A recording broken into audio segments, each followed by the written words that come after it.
a la figura de coordinación de parentalidad.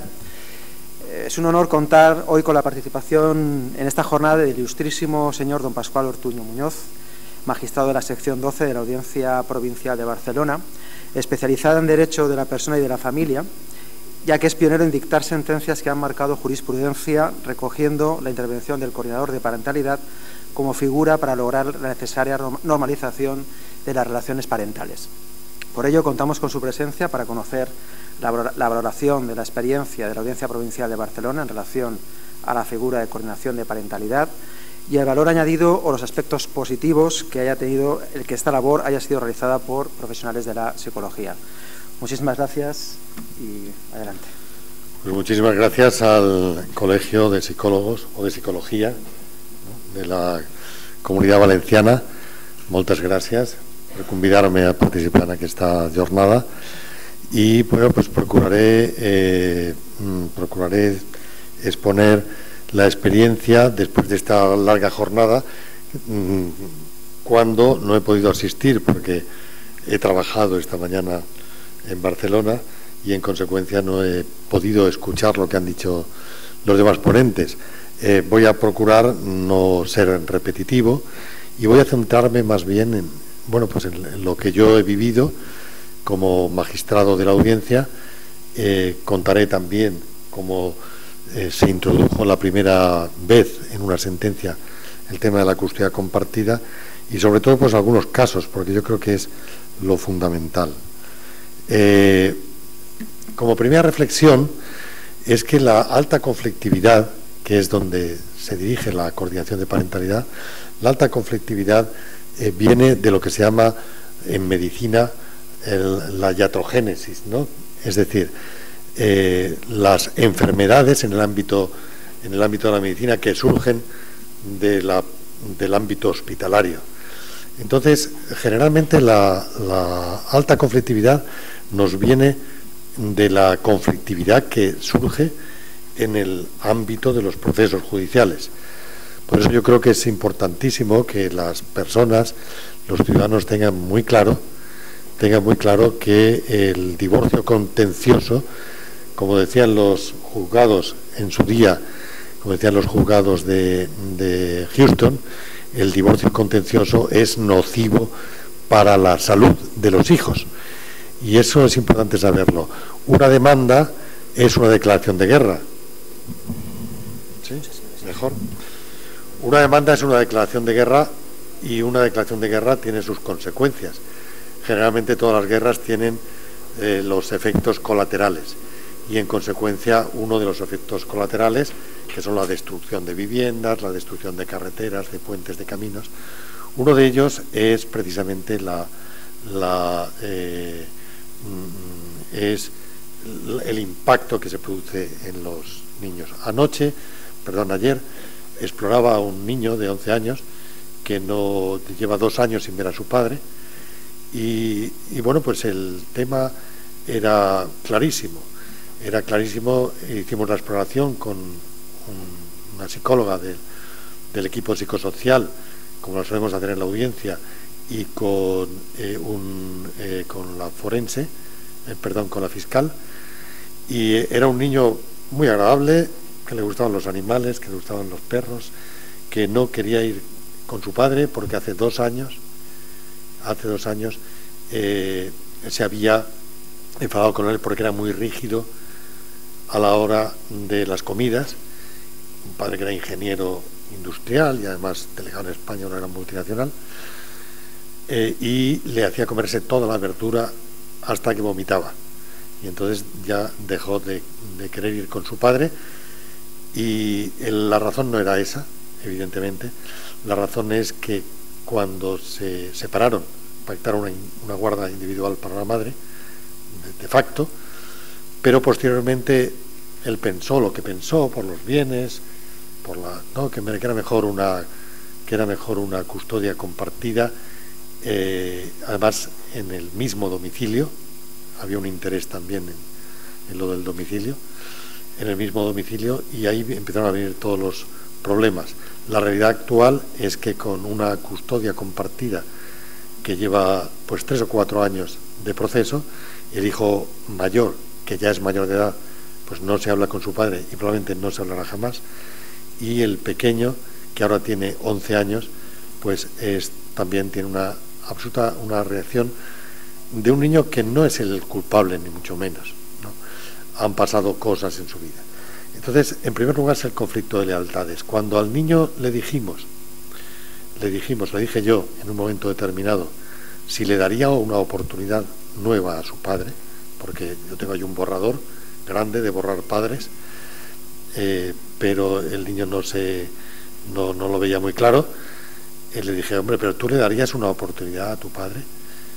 Pues el niño dudó, terminó diciendo que sí, pero nos dijo con 11 años, pero se va a enterar mi madre que he dicho que sí. Con lo cual, pues la conclusión en este niño no era culpable de nada. Probablemente su madre tampoco, probablemente su padre tampoco, pero la realidad es esa. ¿Cómo se nos presenta esta alta conflictividad? Pues por los incumplimientos de visitas. Esos incumplimientos de visitas, que es lo que nos ha llevado a muchos jueces a apostar por estas nuevas intervenciones psicosociales, psicopedagógicas, como se les quiera llamar, porque esos incumplimientos producen generalmente una gran frustración en los propios operadores jurídicos, fundamentalmente en los jueces, porque claro, si nos han quitado, yo cuando empecé a ser juez en los asuntos familiares, donde me divertía era el tema de los adulterios, de los fotógrafos que iban en los hoteles y veían una señora o un señor que con la amante, eso era enjundia jurídica, ¿no?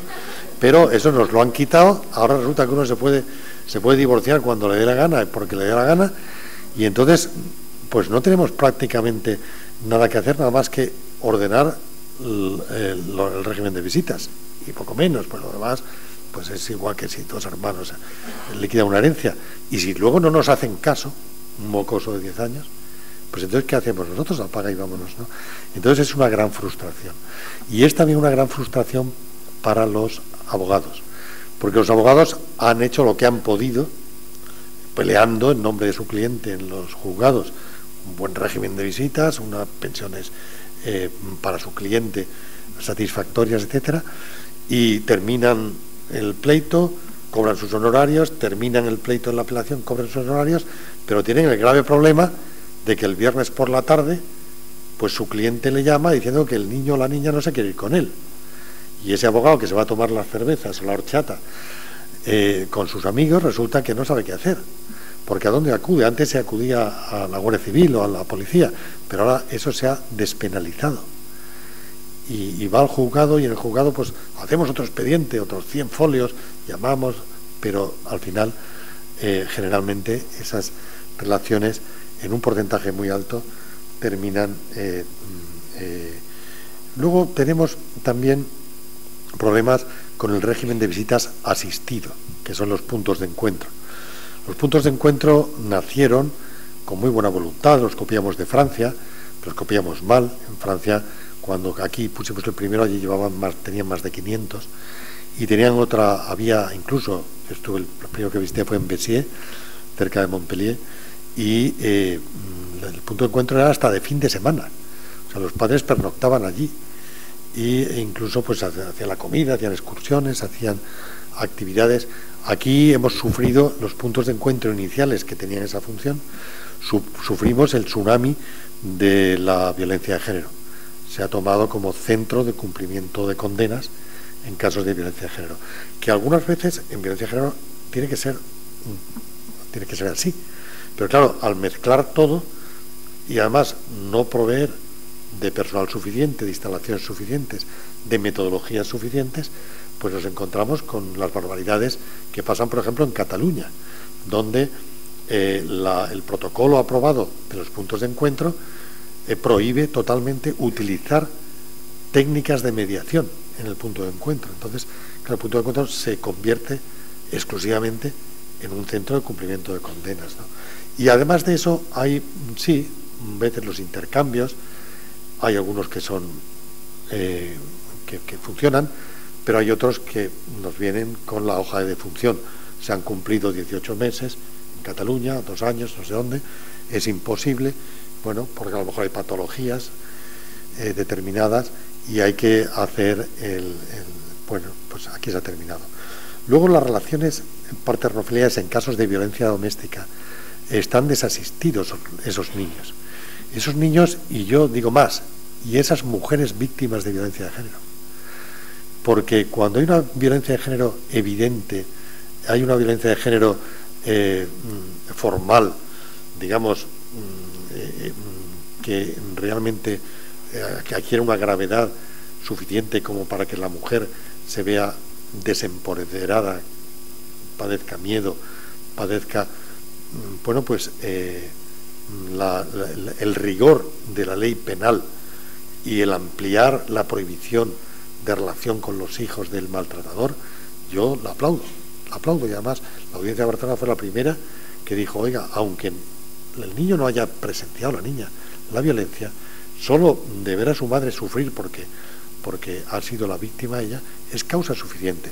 Eso lo hemos dicho siempre, o sea, lo de la víctima indirecta no lo hemos aplicado. Pero es que hay muchísima violencia de género que no está en los juzgados de violencia de género, que está en los juzgados civiles, porque se sobresee, porque no hay pruebas, porque no se quiere denunciar, porque se tiene tanto miedo que se va a un proceso civil, incluso se es capaz de pactar una custodia compartida a pesar de ser víctima de violencia y estar secuestrada emocionalmente. Y esos niños lo padecen. Sin embargo, esas personas están desasistidas porque también, en ese sentido, la prohibición de otras vías, como podía ser la mediación, que establece la ley, pues y encima pues el continuo ir hacia el rigor en las penas lo complica y al final terminan los niños muy involucrados en los conflictos. Luego, pues claro, el maltrato infantil y las acusaciones de abuso, que suelen ser frecuentes siempre que hay un secuestro, un cambio de residencia. Cuando hablamos de secuestro de menores, siempre nos imaginamos el extranjero, pero el extranjero, yo soy de un pueblo de la provincia de Murcia que se llama Yecla, le dicen los de Murcia el extranjero, porque está muy lejos de la capital. O sea, es que un cambio de residencia de Valencia a Palencia, pues es mucho más lejos que si el niño se va a vivir a Londres, ¿no? Porque en Londres hay vuelos diarios y es más fácil, ¿no? Y sin embargo nos olvidamos de esos cambios de residencia internos. Nos preocupamos mucho por los del extranjero, y a mí me preocupan mucho menos los del extranjero, primero porque son menos y luego pues porque se puede negociar. Los de aquí son, y entonces ¿qué es lo que pasa? Cuando una señora se quiere ir porque está separada 7 años, tiene los hijos, de pronto se quiere ir a Palencia, porque era de Palencia, no de Valencia, el exmarido se ha casado con otra, ella no tiene aquí trabajo, se quiere ir y le montan el pollo porque se quiere quitar a los niños. No, es que va a dejar de los niños, si es que hablan valenciano, pues que hablan valenciano, pues que estudien por correspondencia, ¿no? Que es lo que a nosotros nos pasa. Nosotros estamos poniendo sentencias donde obligamos a que hagan cursos de catalán por correspondencia, porque además un niño de 14 años ya no lo pierde. Bueno, pues esas acusaciones de abusos que cada vez están siendo más conflictivas, porque para que sea más evidente, no es el padre el abusador. El abusador es el novio de la madre, o el abusador es el hijo de la nueva pareja de la madre, o, lo que es más grave, me afecta a mí directamente, el abuelo. Por eso, no, cada vez hay más acusaciones de abusos contra los abuelos. Claro, uno que es abuelo, que de vez en cuando sufre que los hijos y las hijas le dejen a los nietos, y al final por la noche no se quieren dormir y terminan durmiendo en nuestra cama de matrimonio, pues van a terminar, como yo hacía con mi abuelo, con mis abuelos, ¿no? Nos van a terminar acusando de abusos cuando se quiere, ¿no? Y luego las solicitudes de custodia individual a compartida. Mirad, nosotros, una de las vías donde estamos poniendo coordinador de parentalidad y está funcionando mejor es en los tránsitos de custodia individual a custodia compartida, o de custodia compartida a custodia individual. ¿Por qué? Pues porque estos tránsitos suelen ser en procesos contenciosos. cuando llegan a la audiencia, lógicamente. Es decir, que alguien no quiso la custodia compartida en la primera instancia y alguien ha luchado por conseguirla, la ha conseguido en la audiencia. O al contrario, tenía la individual o tenía la compartida porque lo habían pactado en un convenio regulador y luego hace un desastre y se va a la individual. Bueno, pues ese tránsito, las personas quedan totalmente desasistidas y los niños más, porque han estado luchando a veces 2 años o 3 años por conseguir un modelo, porque el otro no tenga la compartida o por tenerla, y al final le damos el papel que sí compartida y no saben qué hacer. De sus abogados, claro, ya no se fían porque han luchado con ellos. ¿Y qué hacen? Pues claro, no tienen otro remedio que decir, esto va a funcionar mal. Y claro, si quieren que funcione mal, el tema funciona mal. Entonces nosotros estamos diciendo, a ver, a partir de mañana, a partir de ahora la compartida. No ponemos a partir de mañana. Por ejemplo, decimos, estamos en junio, pues para el curso que viene, o para enero del curso que viene. Y mientras tanto vamos a hacer un seguimiento con un coordinador de parentalidad que les va a ayudar a entender qué es la coparentalidad. Porque no estamos hablando de reparto de tiempo. Vamos a hablar de coparentalidad. Y ahí hay que, claro, el problema es que uno ha perdido un juicio y que se siente abandonado por la justicia. Bueno, hay situaciones de riesgo. Las consecuencias de la alta conflictividad en los hijos menores son estas. Este es una traducción de un póster de una visita que yo hice a Montreal, a Canadá, precisamente en el Palacio de Justicia, que se parece a este bastante, tiene un gran hall. La diferencia es que allí, en el segundo piso, están los juzgados de familia y en el piso superior están las escuelas de padres y madres divorciados, en el Palacio de Justicia, ¿no? Entonces, claro, cuando alguien va con estos problemas, pues el juez para y tienen que ir arriba. Y los hijos, los niños también tienen que ir a seguir las escuelas. Y ahí, no he traído las fotos, pero ahí está incluso salas con muñecos de guiñol, porque van los niños, no van individualmente, van en grupos, donde les hacen teatrito para que ellos aprendan, ¿no? Pero este póster es una traducción del que hay en la sala de espera. Las consecuencias de la alta conflictividad, las noches en blanco, los problemas alimenticios, vosotros que sois psicólogos, pues esto lo conocéis, las exploraciones judiciales, que es un trago para los niños y para los jueces. A mí los jueces que me dicen que les gustan hacer las exploraciones judiciales, los correría a gorrazos. Pues yo estoy trabajando, el otro día ya he cumplido todos los trienios, tengo 36 años, yo creo que no he visto a ningún niño a que no le cause un impacto negativo. Que el niño se ríe de ir al juzgado y de que el juez ha sido muy simpático, la jueza le ha dicho qué coleta, quién te ha hecho la coleta. Un niño que va al juzgado, que sus padres están peleando, se lleva un impacto fuerte. El fracaso escolar, te dicen que es mejor los niños de padres se llevan mal porque se centran más en los estudios. Bueno, la adicción a la soledad, que tiene cada vez más importancia, los tratamientos psicológicos y los fracasos en las relaciones sociales cuando sean adultos. Eso que tenemos nosotros allí, en Barcelona tenemos esto hacemos experimentos, lo que pasa es que cada juzgado hace lo que quiere. Nosotros tenemos allí el borrador de borrar papás y mamás. En Madrid ahora están haciendo un experimento que tienen un perro labrador, ¿no?, que hacen las exploraciones con el perro y el niño antes se va a pasear al perro y luego viene.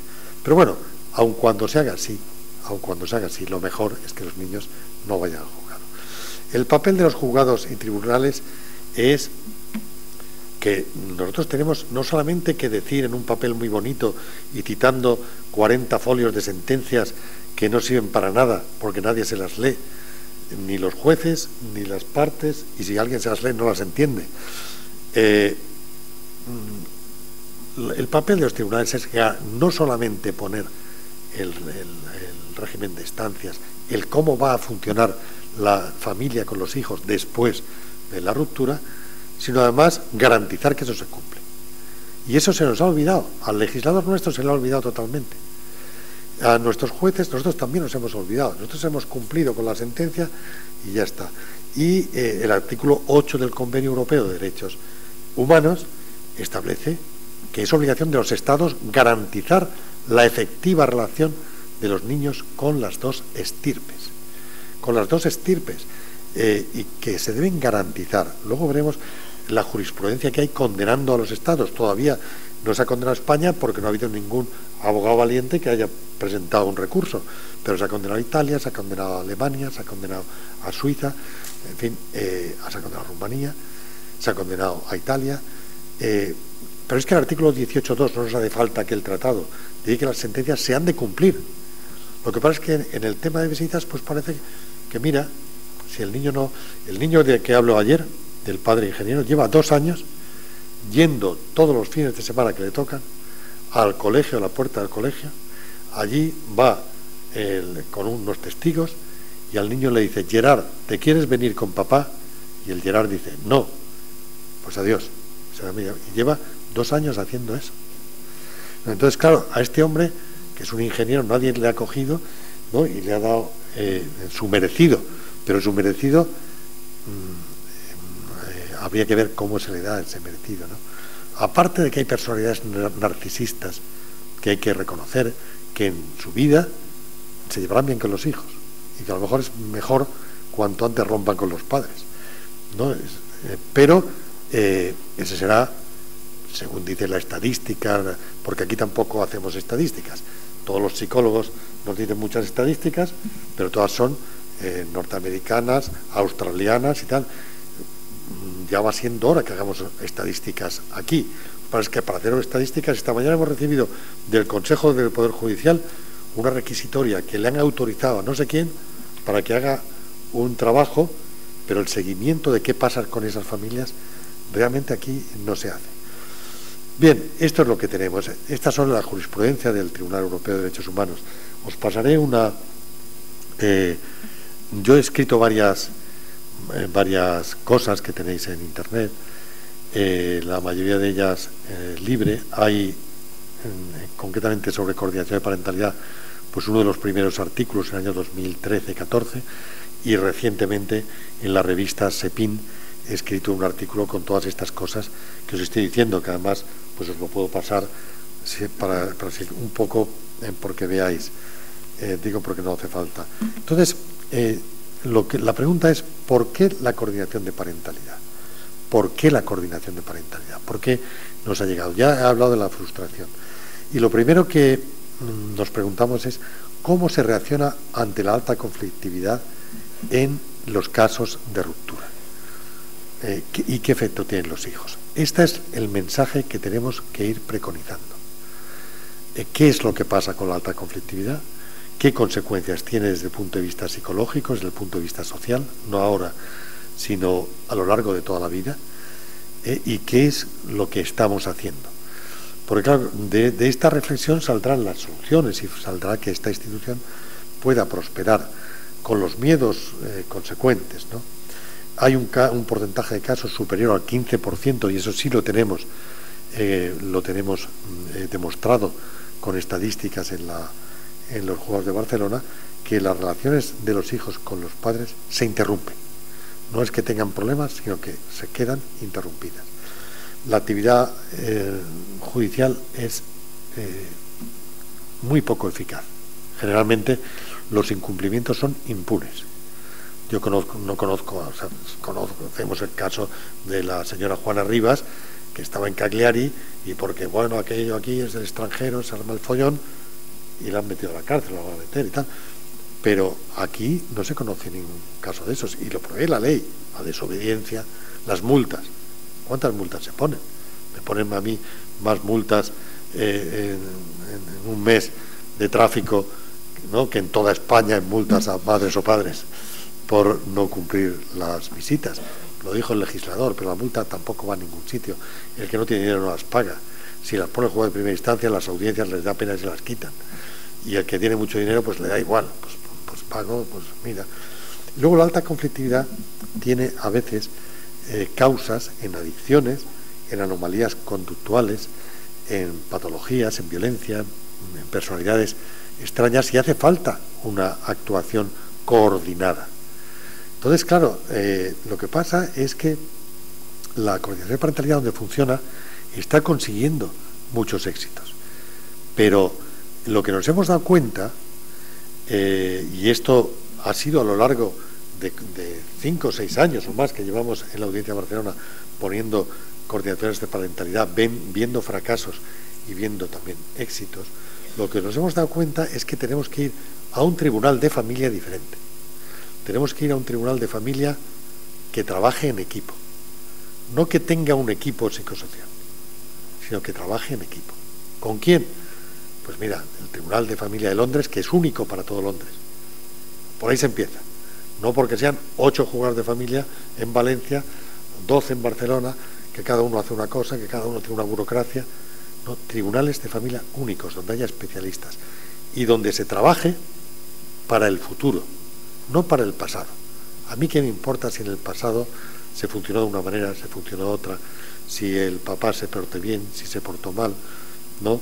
Esos dictámenes psicosociales que ya nos conocemos de memoria, claro, yo con 35 años, la madre, la señora Catalina, que es de una fratría de 3 hermanos, ella es la pequeña. Bueno, a ver, todas esas cosas, yo estoy ya un poco, digamos, hasta las narices, y luego me cuentan la historia del pleito. Y la historia del pleito ya la sé yo, si soy el juez. A mí otras cosas. Nosotros en Barcelona, al equipo psicosocial en la audiencia, ya no les encargamos dictámenes. Les decimos que se vengan con nosotros a las exploraciones. Y se sientan con nosotros, y que de esto de qué va, y lo discutimos, y luego, ¿a ti qué te parece? Y a ti, como el fiscal, y los fiscales se quedan un poco, porque ellos van con la ley en la mano, no, si vengo a ver qué te ha parecido este niño, cómo funciona, el dictamen que se presentó de un psicólogo. Y esto significa un cambio cultural que no sé si estamos preparados. No sé cuánto tiempo tengo, y yo tengo la costumbre de enredarme mucho. Pero este trabajo en equipo cuenta con un problema, y es que es muy difícil cambiar las estructuras en nuestro país. En todos los países, pero en el nuestro también. La justicia no funciona. Yo he escrito un libro, voy a aprovechar para hacer propaganda del libro que he escrito, porque esto lo tenía que haber hecho el presentador.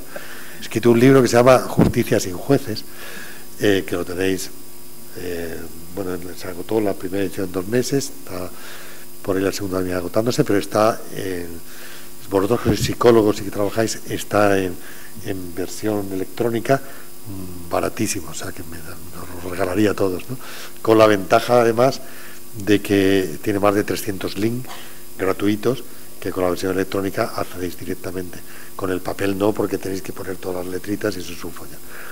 Bueno, pues claro, he escrito un libro que se llama Justicia sin jueces.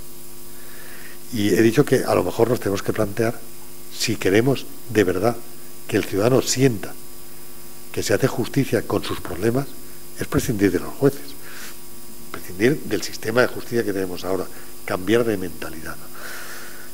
Os voy a contar un poco, porque ya llevo mucho tiempo hablando sin contaros casos. A mí me gusta el método del caso, y entonces os voy a contar. La primera sentencia que se puso con coordinación de parentalidad fui yo. Fue consecuencia de aquel viaje a Montreal. Maite y yo, los dos, ella jubilada y yo, un pobre juez, pues no nos podemos ir de vacaciones, sino es intercambiando las casas. Y entonces pues intercambiamos los veranos las casas. Y nos fuimos a Montreal. Allí yo conocí a un juez que había coincidido con él en un congreso, le escribí y que estábamos por aquí, y se presentó donde estábamos y me llevó al Palacio de Justicia y tal. Y ese día que vi esto de la escuela de padres y madres divorciados, pues estuvimos comiendo con varias personas del tribunal, y entonces estaba Dominique Dabate, que es un coordinador de parentalidad, trabajador social, de amplia experiencia, ya de mi edad, que bueno, pues que yo creo que es el primer requisito que se tiene que tener, es tener experiencia con el trabajo en familias, más que estudios ni nada, que los estudios ahora están dando máster de coordinación de parentalidad, de sociología de la familia en la antigua Roma, en la antigua Grecia, y yo, bueno, pues no sé. Sabéis que en las universidades se exige que el 70% del profesor sea de allí, y si allí nadie ha hecho ninguna coordinación de parentalidad, pues pues de la antigua Roma, el divorcio de la antigua Roma. Bueno, pues este hombre me contó lo que hacía y me quedé maravillado. Entonces, claro, vine a Barcelona y me encuentro con el primer caso. El primer caso que me llega a mí de esta naturaleza es de un matrimonio feliz, que tienen 3 hijas, pero de pronto la mujer tuvo una serie de problemas, empiezan a estropearse la relación entre ellos, hay gritos, hay peleas, hay la casa un desastre, ella se va a la calle incluso un día desnuda, bueno, un follón tremendo. Él se busca un abogado con Milfó y consigue quedarse con la custodia de los hijos. Él se queda con la custodia de los hijos. Ella, el brote que había tenido, le van adelante y tiene un trastorno de bipolaridad. Claro, ahí se explica todo lo que ha pasado, pero el juzgado no se ha enterado de eso. No se enteró de eso el juez de primera instancia. Le dieron a él la custodia de las 3 niñas. A ella la internaron, porque además fue grave, y la internaron. Cuando al cabo del tiempo esta mujer se estabilizó, volvió con su medicación, con su tratamiento, con sus controles, etcétera, etcétera, había roto totalmente la relación con el ex y con las hijas, pero pensó que la podía recuperar.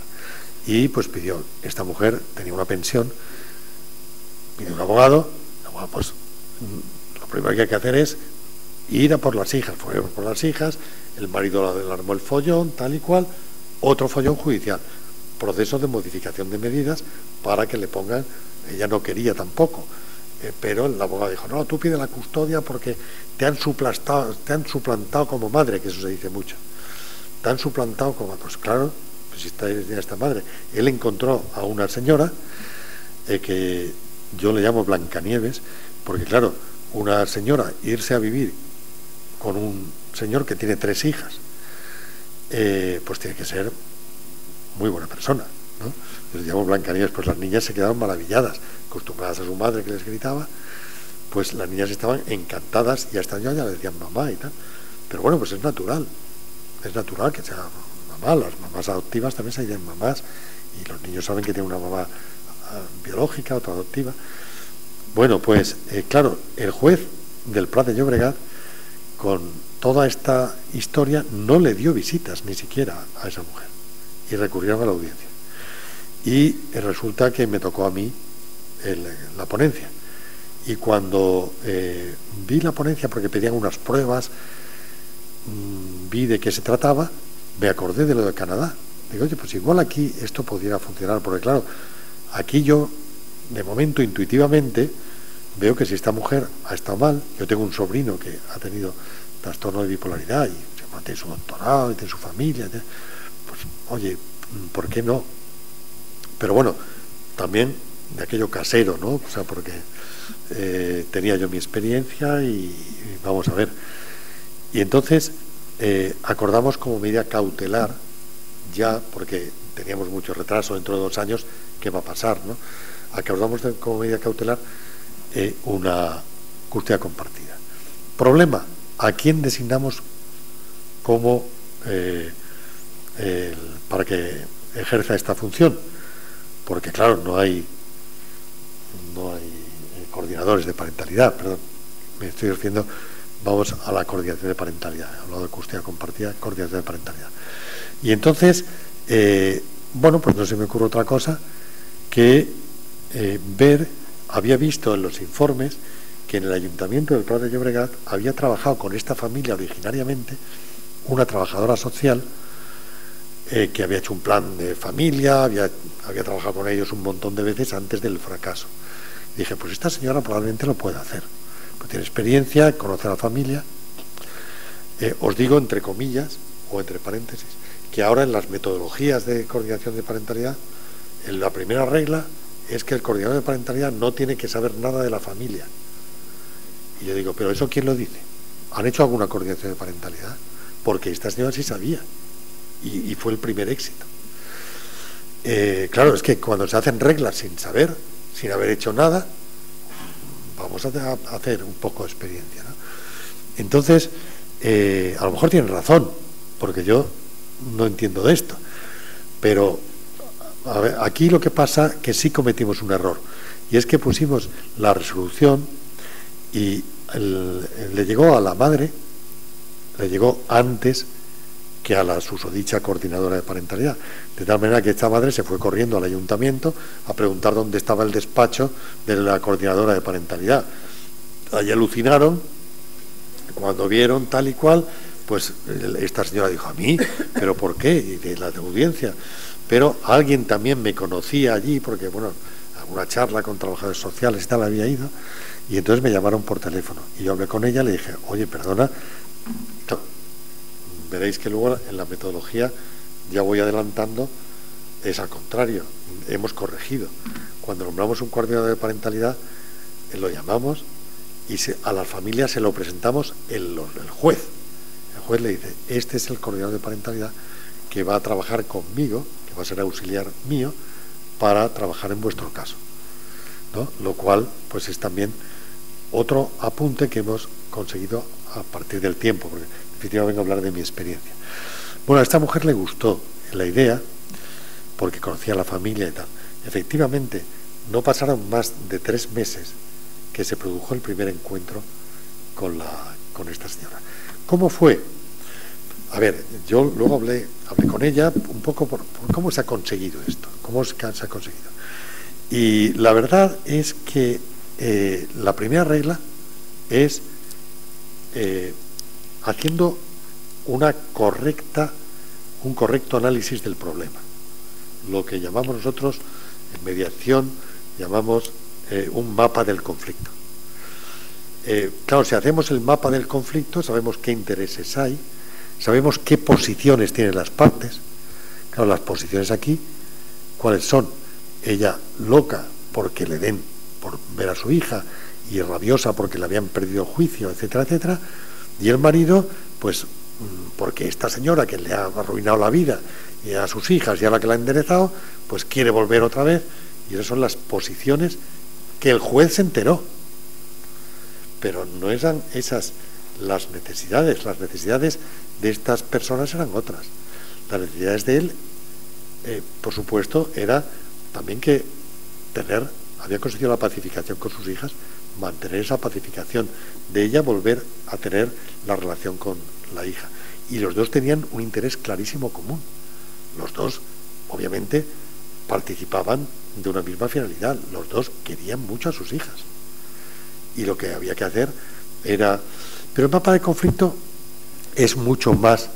Claro, en el juzgado, lo que es la representación teatral en el juzgado, ahí los jueces no nos enteramos, porque ahí los únicos actores que hubieron fueron el padre, la madre, el psicólogo que el padre había encargado para decir que esta señora, que esto no se cura nunca y que le brotará otra vez, el psicólogo de la madre, esos y punto. Pero ahí hay más gente. Está el psiquiatra de ella, está el pedagogo, los maestros del colegio de los niños, y bueno, y otra serie de personas. Cuando después se consigue el acuerdo, ¿quién fue la persona aliada de la coordinadora de parentalidad? Ahora os pregunto a vosotros. ¿A alguien se le ocurre quién fue? ¿Quién? La Blancanieves. Esa Blancanieves no hubiera ido al juzgado en la vida, ni aunque hubiera ido al Tribunal Supremo. Pero esta señora, además de ser una buena mujer y una buena persona, su interés también era que las niñas a las que ella ya consideraba como hijas suyas, decían mamá, etcétera, pues sus hijas sabía que sus hijas sabían que tenían otra madre, que tarde o temprano tendrían un problema. Y bueno, pues favoreció. Y ella fue la que convenció al marido, y ella fue un engranaje. Os pongo también, con este ejemplo habéis visto un poco el panorama de cómo funciona una coordinación de parentalidad, ¿no? Hay más casos que luego los dejo aquí, si puedo los vemos. ¿Cómo se aprecia que es la coordinación de parentalidad es posible? Bueno, de la experiencia en la audiencia de Barcelona, nosotros en la audiencia empezamos a hacerla, y ahora pues todos los magistrados somos en este momento 10, las dos secciones. Todos los magistrados, hasta mi presidente, que se jubiló hace 2 años, era muy reacio, y lo veo un día que me dice: Pascual, esto vamos a tener que poner una cosa de esas que dices tú, ¿no? Bueno, pues sí, vamos a tener que hacer una cosa de estas que digo yo, porque muchas veces se ve claro. ¿Pero por qué? ¿Cómo llega a apreciar el juzgado, el tribunal, que es posible? Primero, conociéndolo, ¿no? Pues primero por los abogados de las partes. Cuando los abogados tienen formación y saben de qué puede ir esto, no van a tener, yo por eso pienso que se va a instalar antes la coordinación que la mediación, porque la mediación, los abogados tienen miedo a que les quiten el asunto, ¿no? Y sin embargo el coordinador no, pues ya va a ser después de terminar el pleito, de cobrar su minuta, y no lo van a tener miedo. Entonces los abogados de las partes, muchas veces al negociar el convenio regulador de mutuo acuerdo, ya van a poder ver que hay un problema de fondo que se escapa de sus manos, que hay anomalías conductuales, que hay niños muy cabezones, que hay personalidades raras, ¿no? Y ya en las demandas, en Barcelona estamos viendo que piden en la demanda, oiga, y que aquí que se ponga un coordinador de parentalidad, ya en la demanda, ¿no? O sea, pero los abogados ya saben de qué va. Luego, al plantear la contestación a la demanda, ¿no? Porque, oiga, pues sí, pero es verdad que los niños no van, que hay dificultades, pero tal vez aquí lo que haría falta no es pelearnos, sino tal. Luego, los recursos, claro, los recursos ante la audiencia. A nosotros nos llegan también muchos recursos ante la audiencia. Algunas veces van los abogados de las dos partes. Luego, por los miembros de los equipos psicosociales. Los miembros de los equipos psicosociales en Cataluña ya lo hacen con frecuencia. Porque, primero porque se quitaron de encima el problema. Creo que aquí en Valencia también, porque los equipos psicosociales inicialmente les gustó mucho la metodología, les gustó mucho la historia, pero cuando empezamos a decirlo, vale, hacerlo vosotros, pues dije, hombre, con el trabajo que tenemos, encima nos cargan esto, ni hablar, ¿no? Pero no, ya nos dijeron que ellos no, pero sí que lo pueden diagnosticar, y sí que pueden decir, en este caso la valoración no podía ser por esta vía. En Valencia creo que también pasó igual, según tengo entendido. He lamentado no venir esta mañana. Luego pasó un poco también con los trabajadores sociales. Los trabajadores sociales, que yo vi una gran cantera, porque en Canadá, en Australia, en Norteamérica, hay muchos trabajadores sociales que se dedican a esto. Pero claro, cuando empezamos, el Colegio de Graduados de Trabajadores Sociales ni siquiera ha hecho un listado que ofrecer a los juzgados. El Colegio de Psicólogos sí lo ha hecho. Ha hecho un listado, ha hecho formación y ha hecho unos listados que están a disposición de los tribunales. Luego el tema económico es aparte, pero con la Iglesia hemos topado. Pero de hecho hay unos listados, ¿no? Pero el Colegio de Trabajo Social no quiso. ¿Por qué? Por lo mismo. Yo me acuerdo que estuve con ellos, hicimos dijo, no, es que nosotros que trabajamos prácticamente el 95% para la administración, como se enteren de esto, nos van a cargar. Y ahora mismo tenemos, con la crisis económica, tenemos muchos problemas, mucho trabajo. Esto no lo podemos hacer. No lo podemos hacer nosotros. Y entonces, bueno, voy. ¿Por dónde llegan los tribunales? También por las intervenciones psicológicas o peritaciones. En la medida que vosotros, la mayoría sois psicólogos y psicólogas, ¿no?, vais a tener conocimiento de cómo funciona esto, también podéis decir, esto podía ir por aquí, podía haber una coordinación. Luego, iniciativa del fiscal o de los LAG y las LAG, los letrados de la Administración de Justicia, por los técnicos de los puntos de encuentro. Puntos de encuentro, hay un momento determinado que dicen, aquí ya no se puede seguir, aquí el niño se tira al suelo, la niña, y no podemos, tal vez una coordinación de parentalidad. Otra cosa es que haya puntos de encuentro que también digan, nosotros lo podemos llevar. Cuando los puntos de encuentro son de la administración, dicen que no porque tienen mucho trabajo. Si son iniciativas privadas, dicen que sí porque quieren más trabajo. Y luego de oficio por el juez, que actualmente pues es la mayoría de los casos. ¿Qué indicadores? Pues los indicadores, yo un poco creo que los habréis visto ya a lo largo del día, ¿no? Pero bueno, lo primero son la reiteración de conflictos e incumplimientos. Cuando en ejecución de sentencia empiezan a haber problemas, que no se va, que sí se va, que no se entrega, que sí se entrega, que el niño se ha escapado, que la niña se ha escapado y tal, pues ya te das cuenta, ¿no? Luego, las alertas que se derivan de las verbalizaciones de los menores. A veces, os he puesto el caso del niño que exploré ayer, el Gerard. El Gerard, ayer, cuando nos dice que él está dispuesto a darle una oportunidad a su padre, pero que de esto que ha dicho que no se entere su madre, pues claro, ahí hace falta algo más que, digamos, que se reanude el régimen de visitas. Hace falta una intervención. Que esa intervención, claro, las intervenciones de coordinación de parentalidad no son homogéneas. Pueden ser de muchas clases. Algunas veces, bueno, pues los abogados quieren ser, a lo mejor, algunas veces ese enconamiento viene de un tema económico, que no han solventado el tema económico de la empresa familiar, de la herencia, y bueno, pues al final se terminan pagando los niños. No porque se haga realmente, ¿no? Pero claro, si resulta que tú has estado trabajando en la fábrica del suegro, de allí te han echado, encima no te han indemnizado, no cotizaron por ti, encima te tal, y pues, a ver, no hace falta que si los niños son un poco mayorcicos, no hace falta que les comas el coco. Los niños se dan cuenta que se han hecho una injusticia con su madre y terminan juzgando y siendo jueces, ¿no? Y a lo mejor solventando el problema económico, solventan otro. Otras veces son problemas psicológicos. Los coordinadores de parentalidad no tienen que ser psicólogos, ni trabajadores sociales, ni abogados. Tienen que ser coordinadores de parentalidad. Su función es otra. Y a lo mejor lo que hace falta es una terapia.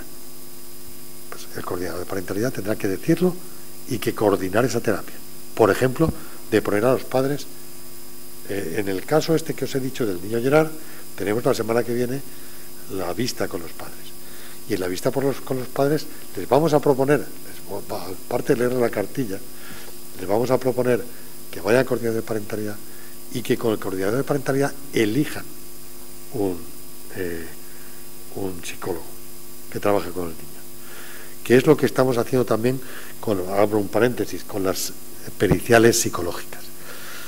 Si vais de peritos psicólogos a la Audiencia de Barcelona, uno por cada parte o una por cada parte, os podéis llevar la sorpresa de que cuando vais allí, digo, oiga, pasen las dos peritos o dos peritos al mismo tiempo. Han hecho ustedes los mismos test, han visto ustedes a los mismos niños, pues entonces se van a hacer ustedes el favor de elegir a un compañero o una compañera entre ustedes para que haga la terapia de este niño. No. Ustedes, las partes confían en ustedes. Ustedes son profesionales.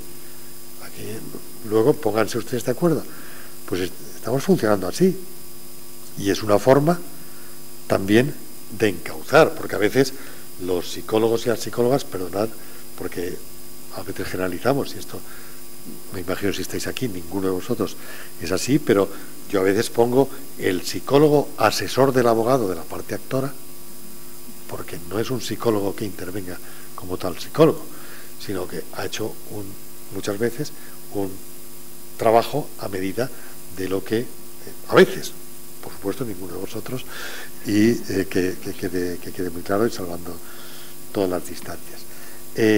Bueno, los indicadores pues son valoraciones de los informes, cambios de sistema de custodia, actitudes refractarias de los menores, eso que nadie sabe qué hacer, ¿no? Con una niña de 14 años que dice que ni hablar, ¿no? Os voy a hablar de una niña de 14 años, casi 15, donde todo el mundo tira la toalla, que no quería ver a su padre. La madre víctima de violencia de género, el padre en prisión por violencia de género. Y resulta que en el primitivo convenio se puso aprobado, había visitas.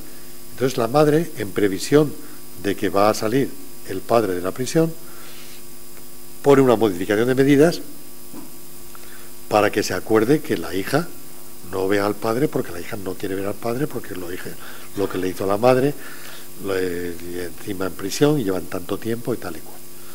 Bueno, pues el padre sale de la cárcel, en primera instancia no le dan visitas porque el tema no era baladí. Este señor fue un día a la casa después de haberse divorciado, pero se encuentra que quien está en la casa pues es el mejor amigo suyo, que resulta que él no lo sabía, pero también es el mejor amigo de la ex. Y entonces, bueno, arma el follón, se le va la cabeza, no es ninguna disculpa, ¿no? Entra dentro de la casa, tira los muebles, con lo cual hace ademán de... El amigo se largó corriendo, pues hizo ademán de, bueno, pues de tirarse al cuello, etcétera, y este hombre lo condenaron a 4 años de prisión. Cuando sale a prisión, la niña desde luego no quiere ver al padre. En la exploración judicial, pues tenemos la misma historia, que son conflictos éticos. Vosotros como psicólogos también los tenéis, ¿no? Y los jueces también los tenemos. Esta niña ni hablar, ¿no? Que no quiere ir al padre, no quiere ver al padre, pero ahí había algo raro. Había algo raro, notamos a la niña porque se ponía a llorar, los ojos enrojecidos, y bueno, pues la píldora absoluta es la confidencialidad. A ver, a ti te pasa algo, tú tienes derecho a hablar con el juez, a hablar con el fiscal. Aquí tenemos un psicólogo también que está con nosotros.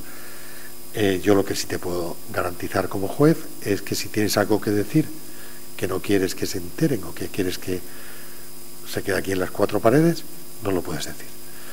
Obviamente, porque así hemos visto violaciones que se han descubierto, etcétera. Entonces esta niña, esta chica, nos dice, bueno, si no se va a enterar mi madre, yo lo que quiero decir es que yo a mi padre lo estoy viendo. Yo a mi padre lo estoy viendo, porque mi madre es la mejor madre del mundo y mi padre es el mejor padre del mundo. Yo sé lo que pasó, sé que le hizo mal, pero yo he estado viendo a mis abuelos, porque mi madre se llevaba muy bien con ellos, y tengo una pena muy grande porque se murió mi abuelo paterno, no pude ir al entierro, pero a mi padre, algunos domingos de los que iba que mi madre me dejaba que fuera con mis abuelos paternos, me llevaba a prisión. Y desde que salió de la cárcel, mi padre viene al instituto. Y nos vemos, tal. Pero si mi madre se entera, se muere. Bueno, a ver eso cómo te lo comes. Claro, tampoco puedes.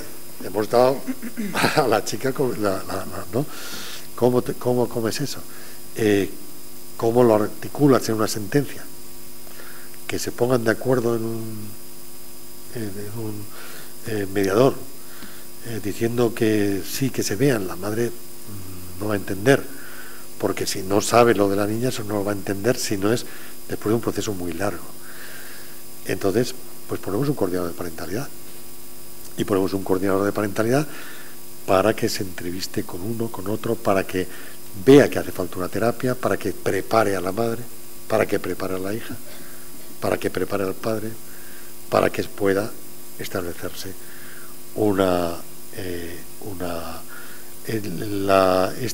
ha durado mucho tiempo. Ha durado mucho tiempo. Esta niña, cuando volvió a ver a su padre con conocimiento de la madre, tenía 17 años ya. Han pasado 2 años, casi. Es un secreto que hay entre la niña, entre esta chica y el equipo y un servidor. Pero bueno, en definitiva para eso estamos, ¿no? Para solucionar problemas a la gente, y más si son menores de edad. Luego, pues hay, por eso digo que algunas actitudes refractarias no son tales. Detrás de alguna de estas hay un conflicto de lealtades. O hay que un niño o una niña ha juzgado y ha puesto sentencia contra su padre o contra su madre. Pero ¿cuántos casos hay, por ejemplo, donde se produce el péndulo? Es decir, el señor que se va con la secretaria. Los hijos se ponen en contra de él, porque además la secretaria es una cursi y encima los repatea, y entonces no quieren ir con ella. Y vale, pero ¿qué pasa? Que cuando su madre afortunadamente pasa el tiempo y rehace su vida, como se dice, su vida sentimental, rehace su vida sentimental y tiene un novio, entonces se lanzan, la madre los ha traicionado, es la traidora. Y entonces, de la noche a la mañana se van con el padre y la madre no entiende por qué. Y entonces hay que trabajarlo, y hay que trabajarlo de otra manera. Los jueces no sabemos, ¿no? Y aquí cada uno con su película, esas historias pues no se solucionan. Pero luego hay en las adicciones. El caso, voy adelantando 10 minutos. Voy adelantando y pues como que me queda poco tiempo, os voy a contar el caso que fue a casación. Porque claro, nosotros en Barcelona íbamos poniendo custodias compartidas, se hizo un curso coordinadores de parentalidad, se hizo un curso por la Generalitat de Cataluña donde se selecciona mediadores y mediadoras con experiencia para poder hacer eso. Estuvieron casi un año haciendo el curso. Lo que se dio no lo sé, pero me imagino que demasiada sociología. Pero bueno, la cuestión es que cuando uno de los casos íbamos trabajando en esto, pero teníamos la espada de Damocles, porque se estaba haciendo al mismo tiempo la experiencia no solamente en la audiencia, sino en los juzgados también de familia. Pero teníamos la espada de Damocles de que algún abogado fuera dijera, oiga, aquí se están pasando, como ya nos hicieron con la mediación. Esto no está regulado en la ley. Y aquí nosotros necesitamos una ley que lo regule. Nosotros tenemos, afortunadamente, un artículo que se coló en la Ley Orgánica de Protección del Menor, el 1 del 98, donde dice que el juez, para apartar al menor de cualquier tipo de peligro, puede hacer lo que le dé la gana. Eso fue un artículo que se coló del derecho anglosajón, pero que nos sirve para esto perfectamente. Pero siempre estaba aquello de que en casación nos dijeran que no y tal. Porque los de casación son mayores que nosotros, más carcas y más de todo, y entonces estas cosas nuevas no les gustan. Pero fuimos a dar con una fiscal superior de Cataluña, fenomenal, que hizo un estudio de esto en el derecho comparado, fabuloso, y apostó por esta figura. Quiero decir que ahora la Fiscalía está en contra, oficialmente, por lo que luego diré. Como no me queda tiempo, en las preguntas, pues esto me lo preguntáis luego. Luego, el Tribunal Superior dictó una sentencia de casación donde recogió esta figura como necesaria y después la ha ido repitiendo en diversas sentencias de casación. Y no solamente eso, sino que además habló de muchas cosas, entre otras de si debían ser los equipos psicosociales, si no debían ser los equipos psicosociales. Habló del tema económico, habló de muchas cosas que esa sentencia también, en lo que os voy a pasar, la extracto y la podréis ver. ¿De qué se trataba este caso? Pues es un caso prototipo. Es un señor casado con una señora que además era de Valencia, la señora.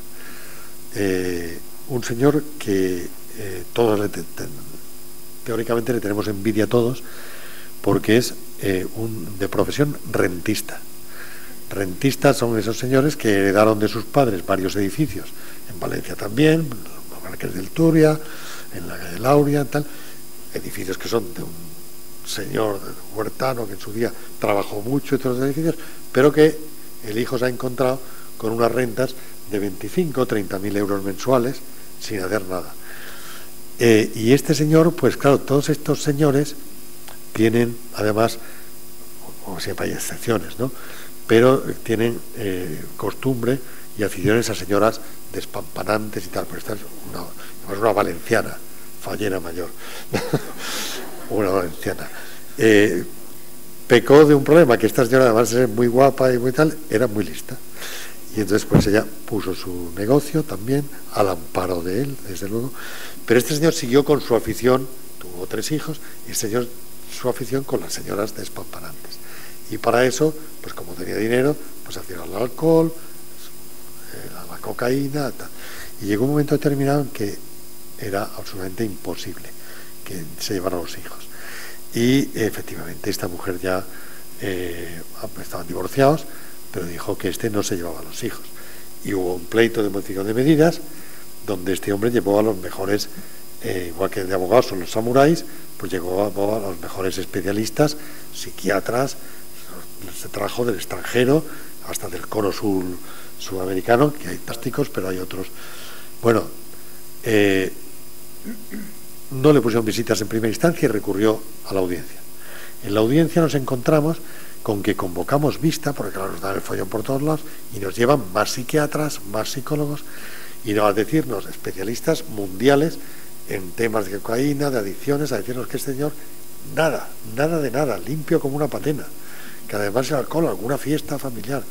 Y claro, en la sentencia, que la redacté yo, puse, ante tales eminencias que han venido a decirnos esto, nosotros, pobres jueces, que yo me tomo un vino a la semana, pues no puedo decir nada. Efectivamente, tenemos que creer, este señor está totalmente curado.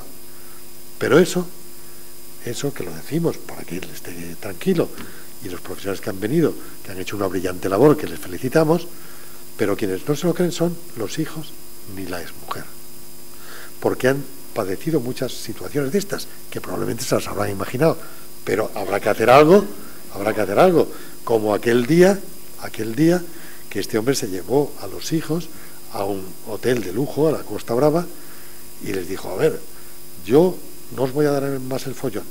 Si vuestra madre dice que no me queréis ver, si es verdad, decírmelo vosotros a la cara, que no me volveréis a ver. El hijo mayor, que ya tenía 14 años, le dijo, efectivamente, papá, si vas borracho a casa, si tomas cocaína, si nos pones en riesgo y te quitan el carnet, no te queremos ver. Vale, pues no me vais a ver más. Entonces sacó una cuchilla a afeitar y se cortó las venas delante de los hijos. Claro, eso era lo único que había, porque el hombre ya se había llevado cuidado de tener un médico y una enfermera allá al lado, y no se lo hizo muy profundo el corte, pero los niños estaban impactados. Entonces, este hombre le pusimos un coordinador de parentalidad, y daros cuenta que él recurrió, o sea, dijimos, vale, pero con un coordinador, si usted está sano, pero hay que hacer un trabajo con los hijos, aquello que se imaginaron, pues ahora que lo vean. Bueno, le pusimos un coordinador de parentalidad, fue una psicóloga, concretamente, que costó muchísimo porque la impugnó, hizo todo lo habido y por haber contra ella, la denunció, dijo que no era imparcial, en todas las películas. Pero una de las razones por las que impugnaba, un recurso precioso, era que además le decíamos que al coordinador le tenía que pagar él. Y él decía que todos somos iguales ante la ley, porque él tenía que pagarla, ¿no? Y bueno, pues ahí le dijeron claramente que el Tribunal Superior dijo una cosa que ahora también ha dado origen a un error en estos protocolos que se han hecho, porque dijo que el régimen jurídico económico del coordinador de parentalidad se asimilaría al de los peritos. No quiere decir que sea un perito, porque muchos han dicho, no es un perito. Y podrán, a ver, lo que dice el Tribunal Superior, el recurso casado, es que a efectos de cobrar. ¿Qué quiere decir eso? Que si la gente, los que hay allí tienen dinero, pues tendrán que pagarlo. Porque cuando una familia tiene un hijo que está enfermo y tienen que operarlo de un tumor o de lo que sea, pues van a un médico, y si lo llevan a terapia o a un logopeda, lo tienen que pagar. Entonces, si tienen dinero, no tenemos, porque yo soy partidario de todo lo público. Soy de aquella generación partidario de la nacionalización de la banca, de todo, ¿no? Pero sé que si vamos por ahí, yo me jubilaré seguro mucho antes de que podamos socializar los coordinadores de parentalidad. Entonces, desde luego, cuando no tengan dinero, turno oficio, autoridades públicas, y en vez de gastarse el dinero en otras cosas, pues que se gasten en esto, que esto es salud. Esto es salud. En Argentina los coordinadores de parentalidad entran dentro de los seguros médicos. Lo cual pues tiene su importancia. Y termino ya diciendo un poco, los indicadores lo podéis ver, que esto se puede poner en cualquier momento del pleito.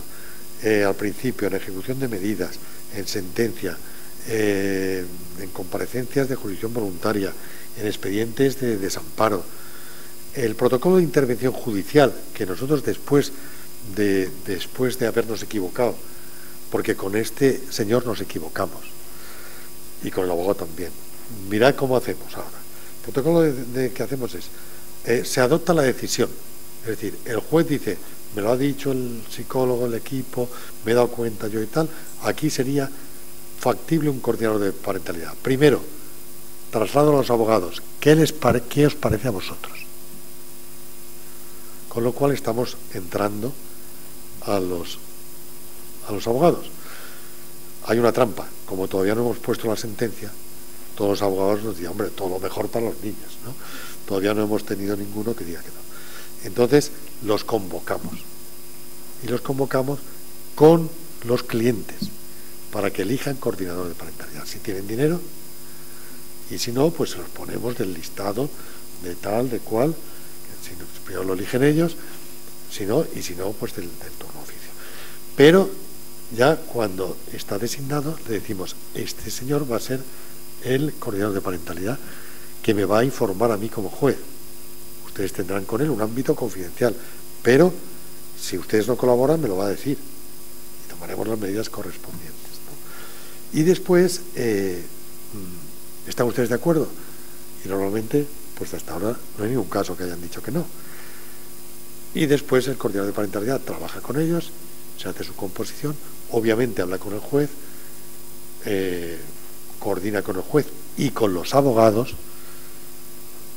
Nosotros le damos su oficio para que pueda ir a ver al médico, al pediatra, al maestro, a que pueda pedir la historia clínica, y cuando tenga algún problema que venga al juzgado. Si las cosas no colaboran, el juez nos llama. ¿Cómo que ustedes nos llaman? ¿En qué nos equivocamos en el caso este que fue al Tribunal Superior? Pues en no llamar a los abogados, en no llamarlo a él, en imponerlo, porque claro, si esto lo impones en una sentencia es como un castigo, y esto no es un castigo. Aquí hay que convencerles que esto es en el beneficio de los menores. Otra cosa es que digan, mire usted, es que aquí hay un problema muy gordo, es que este señor pues tiene problema psiquiátrico grave, confunde la realidad con la ficción, este hombre puede matar a los hijos, puede hacer cualquier, bueno, en esos casos obviamente no va a proceder, o es un maltratador, ¿no? Muchas veces es que este señor le ha pegado una paliza a la mujer, es un maltratador de libro, de perfil y tal, por mucho que ahora diga que sí, es un manipulador, manipular a los hijos, a mí y a usted también lo va a manipular. Bueno, pues vamos a ver caso por caso. Y con esto pues yo termino y nada, pues abrimos el turno de preguntas, ¿no? Si queda algún tiempo.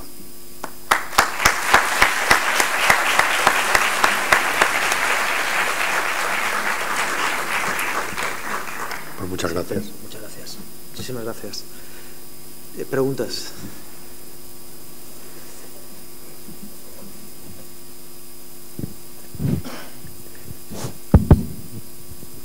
Hola, gracias por la intervención.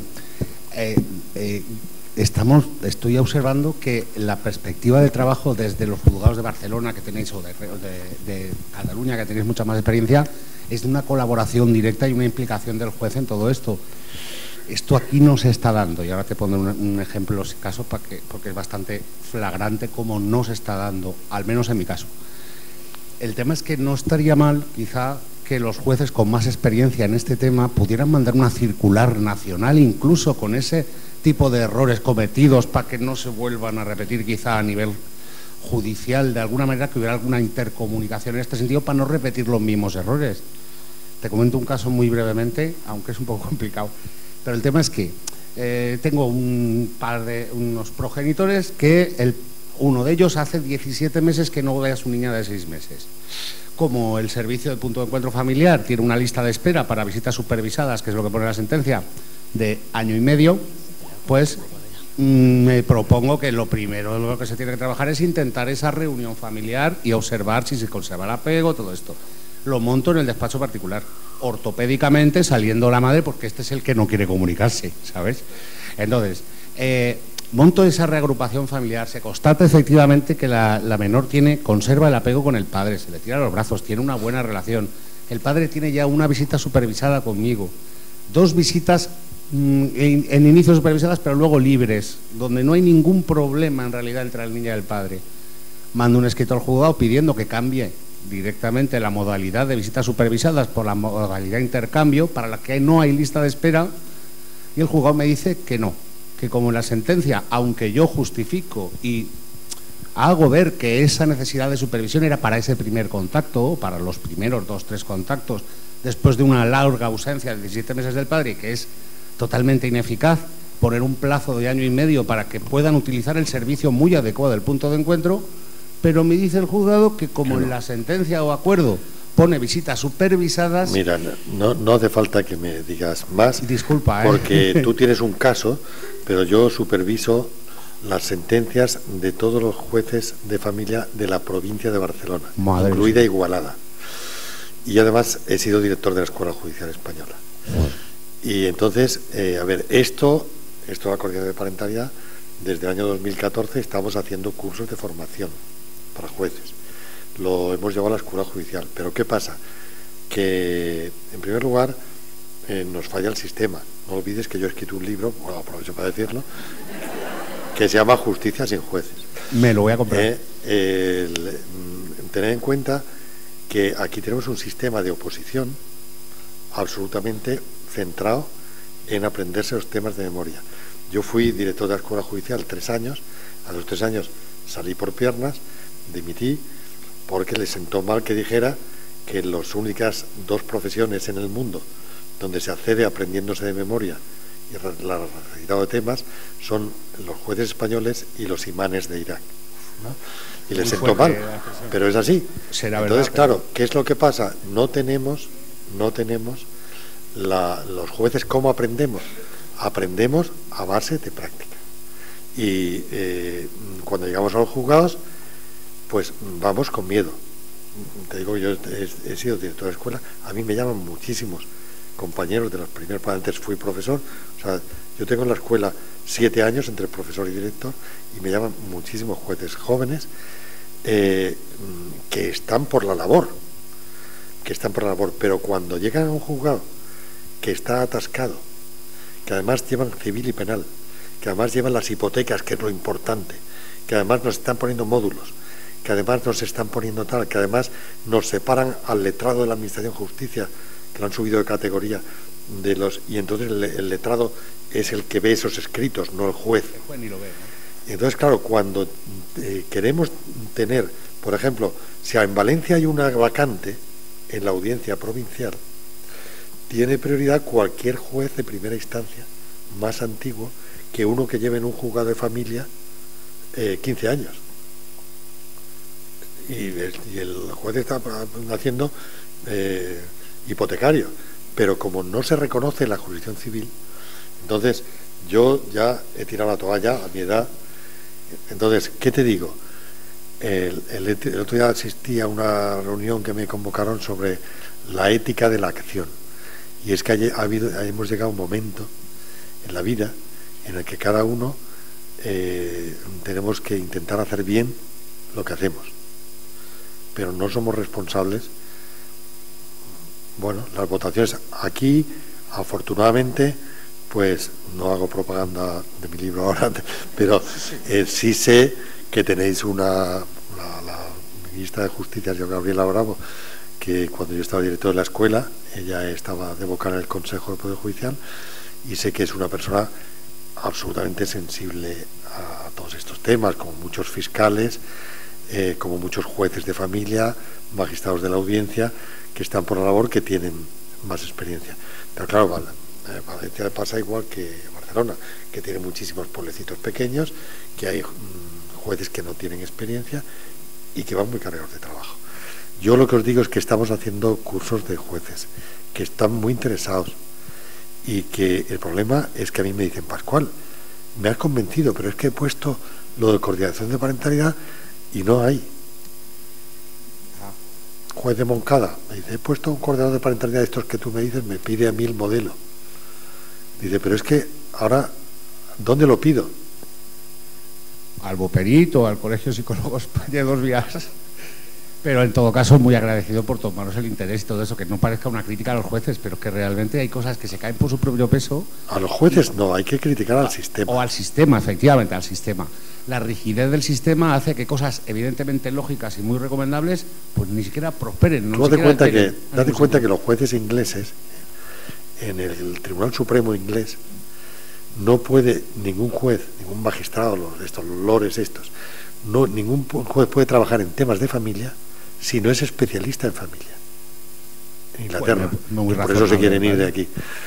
Y nosotros, sin embargo, pues ahora mismo en el Tribunal Supremo están poniendo temas de familia especialistas en mercantil. Hay mayoría de mercantil, porque no está reconocida la jurisdicción de familia. Y por mucho que decimos, pues... Me parece que es claramente un tema de especialistas, vamos, me parece bastante evidente a todos los niveles. Es que si no llevas... Yo, ¿por qué hablo así? Pues hablo así, pues llevo 36 años de trabajo. Que, por cierto, da gusto irte, ¿eh? Sí, pero hablo así también porque ya me voy a jubilar pronto y mientras se instruyen el expediente, ya estoy jubilado.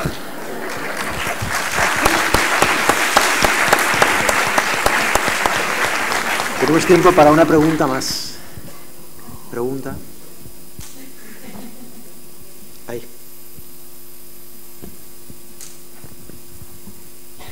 Bueno, yo te voy a obedecer porque está en contra ahora la Fiscalía. A ver, propiamente tampoco es la Fiscalía, ni hablo de la Fiscalía. Lo que sí es cierto es, y lo digo con gran dolor de mi corazón, que cuando surgió el tema de la mediación y la custodia compartida, pues hubo todo un movimiento de personas que no entendieron o que pensaron que podía ser un peligro de cara a favorecer a los maltratadores frente a las mujeres maltratadas. Y esto ha tardado muchos años, todavía sigue así. O sea, estoy en una comisión en el Consejo del Poder Judicial donde se está haciendo un estudio sobre la custodia compartida para ver cuántos casos hay donde realmente sí es cierto que se está favoreciendo a maltratadores en algún caso. Sí. Vale. No, es custodia compartida. Custodia compartida, ahora es custodia compartida. Por eso es que antes, como estoy con este trabajo también, bueno, con la coordinación de parentalidad, a pesar de que desde el primer día decimos, primero, que no es mediación. Segundo, que no se puede hacer cuando hay violencia de género. Que con esto no se puede favorecer a personas que han maltratado, ni directa ni indirectamente. A pesar de que decimos eso, pues hay una presión tremenda. Empieza por una, bueno, como lo he vivido, os lo digo, una publicación que se llama Alerta Feminista, donde lo que se menciona, lo que se dice es que el juez que introdujo en España el síndrome de alienación parental para tal es el juez Serrano, hoy cabeza de lista de Vox en el Parlamento andaluz. Y entonces, claro, ya nos colocan en la ¿no? Y nos dicen que esto va en el programa electoral de Vox, que yo no sé si va o no va, me repatea que fuera, pero la verdad es que, claro, están haciendo presión, y hacen presión ante la Fiscalía General del Estado. En la Fiscalía General del Estado no hace mucho se hizo una reunión de trabajo en la que me llamaron, entre otras cosas porque la fiscal de violencia de género fue fiscal de mi juzgado, me conoce mucho, yo a ella, y me llamó. Esto no puede ser. Pero bueno, fueron representantes de asociaciones muy radicalizadas con esta historia. Y entonces, claro, ante un proyecto que hay de regulación legal en el Ministerio, también me decían el otro día, hay una presión tremenda. Y una presión tremenda sobre el tema de la coordinación de parentalidad. Y lo hemos dicho por activa y por pasiva. Violencia de género, no. Y además vamos más lejos. La violencia de género no es la que vosotros decís que es la que está en los juzgados de violencia. Es más la violencia de género que hay en los juzgados de familia porque no se ha denunciado o se ha absuelto, y en esos casos tampoco procede la coordinación de parentalidad. Y bueno, yo me limito a decir que hay que tener conciencia de que esto está pasando en nuestros días y que un instrumento que no hemos inventado nosotros, que nos viene el derecho comparado, que está funcionando muy bien, que en Holanda están dentro de los tribunales como funcionarios públicos, que nosotros no lo podemos hacer así porque no tenemos dinero, ojalá, pero que esto se puede ir a pique, bueno, pues por ese prejuicio absolutamente falso y horroroso. O sea, que yo lo que os pido es que si llega a vuestros oídos, pues lo desmintáis totalmente. O sea, no es eso. Ahora, nosotros no tenemos culpa. Yo le decía el otro día, oiga, porque Torquemada en su día quemada la hoguera, bueno, ahora vamos a prohibir una confesión religiosa.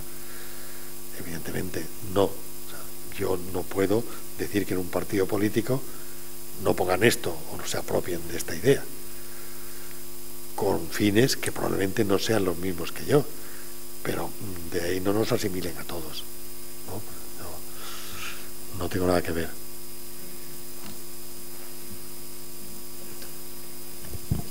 Sí, la última pregunta. Sí, un par de cosas respecto de las consecuencias de la alta conflictividad.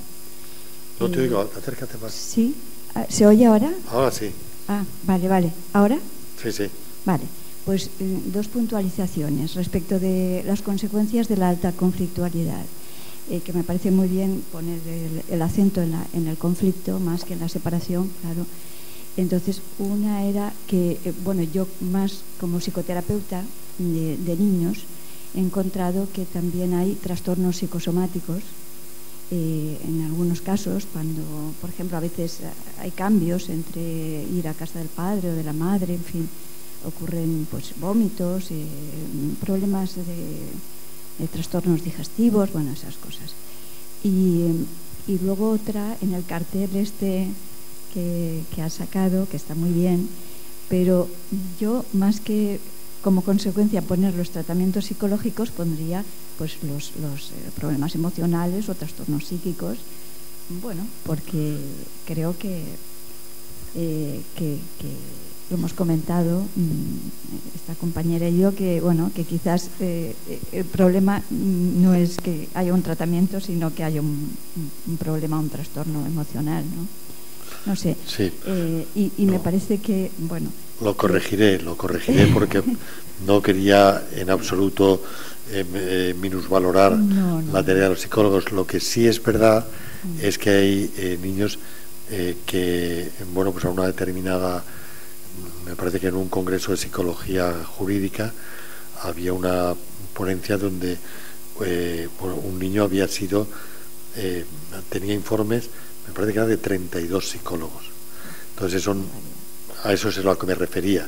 Claro. ¿No? O sea, cuando se utiliza precisamente en la batalla, si los progenitores están entonces a veces se utilizan como munición cosas que no deberían utilizar. Totalmente de acuerdo, porque la verdad es que a veces te vienen con esa petición los padres y es muy lamentable que finalmente, pues bueno, haya compañeros que caigan en esto. Y hay gente que hay personas que si no les haces el informe como ellos quieren, pues se van a buscar a otro. Sí, ciertamente. Y hay otra cosa que se da, que yo, lo estoy sufriendo, y es que cuando un padre solicita un tratamiento para el niño, el otro padre lo deniega, y entonces antes no se daba porque había como un complejo de culpa, o sea, había una culpabilidad. Ahora, bueno, parece que es casi imposible trabajar con un niño psicoterapéuticamente si uno de los dos ha hecho la petición, incluso cuando se le ha dado el teléfono por parte del colegio de psicólogos. Es algo que se está dando y que es muy... Se está dando todo. Y mira, se utilizan las vacunas, unos sí, otros no. Se utiliza la religión, unos sí, otros no. Los viajes. Es que cuando se entra en guerra, todo vale. Se entra en guerra. Sí, sí. Y no se da uno cuenta, porque lo que es curioso, con esto termino, es que todos los padres empiezan diciendo que quieren lo mejor para sus hijos y que no quieren hacerles daño, pero luego pues no obran en consecuencia. Pues muchísimas gracias.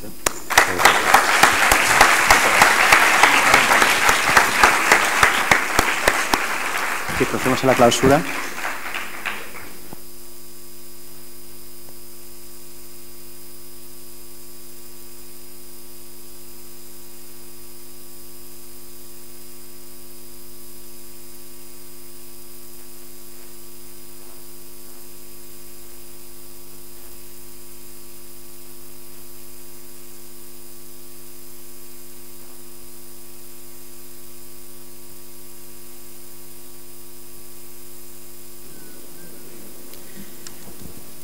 Vamos a proceder ya a una clausura muy corta, de 1 hora y media más o menos. No, ya veo las caras ya lógicas. Bueno, muchísimas gracias por todo el tiempo y la asistencia. Con la realización de esta jornada se cierra un primer ciclo de un plan de formación que tiene su amparo en el convenio que, como sabéis, se tiene vigente con la Consellería de Justicia, Administración Pública, Reformas Democráticas y Libertades Públicas y el Colegio Oficial de Psicólogos de la Comunidad Valenciana, de Psicología de la Comunidad Valenciana, dentro de lo que es la formación continua y lo que es la materia de parentalidad y la perspectiva de género.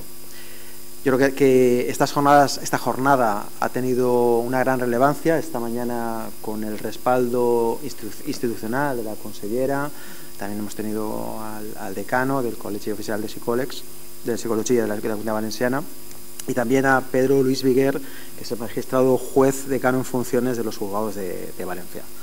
Como comentaba, con esta jornada se cierra un ciclo. Se complementa la programación prevista de las 100 horas que estaban inicialmente programadas, y quiero agradecer pues a todos los ponentes, que me consta que ha sido todo muy interesante, una aportación, una perspectiva que ha permitido pues que esto sea, además de una información, un punto de diálogo y de reflexión hacia donde se tiene que ir también dirigiendo la formación. Agradecer también al Instituto de Medicina Legal y Ciencias Forenses, que tenemos para hacer la clausura, también el honor de que participe su directora, doña Elvira Garrido Lestache López Belmonte, y cedo la palabra ya pues para no alargar la clausura. Muchas gracias. Voy a ser muy breve, dadas las horas que son, y además una de las conclusiones que yo tenía pensadas y escritas, pues en esta última ponencia me la han robado, coloquialmente hablando. Lo que yo quería, y además apunto lo que ha dicho el ilustrísimo señor magistrado, es que efectivamente estamos empezando, se ha dicho a lo largo de las jornadas, tenemos que evolucionar, nos tenemos que modernizar y tenemos que trabajar en equipo. En Valencia sabéis todos que tenemos un mix. Funciona el equipo psicosocial y se ha externalizado la figura del COPAR, de la figura de la coparentalidad, dado la demanda, la aceptación que tuvo a raíz del estudio piloto que tuvimos y de su éxito. Es decir, hay equipo psicosocial y está externalizado el servicio. Pero cuando yo digo que hay que modernizarse, es que y echo de menos a los magistrados y a los fiscales que han sido, creo que han sido, bueno, me han comprobado que han sido invitados, es que todos somos por igual y tenemos que trabajar en equipo. Es decir, los jueces tendrán que empezar a aceptar que esta externalización es igual. El psicólogo del Colegio de Psicólogos va a trabajar con la misma independencia, puesto que no va de parte, sino que es designado por el juzgado, igual que su equipo psicosocial, que es nuestro equipo psicosocial, del cual estoy muy orgullosa y muy satisfecha. Pero efectivamente tendrán que tener la misma accesibilidad, tendrán que tener la misma confianza y tendrán que dejarles cooperar y trabajar de la misma forma que dejan trabajar a nuestro equipo psicosocial. La modernización está en eso. Ya no está mi juez, mi psicólogo, mi equipo, sino que seremos un equipo todos, psicólogos, magistrados, fiscales, abogados y demás.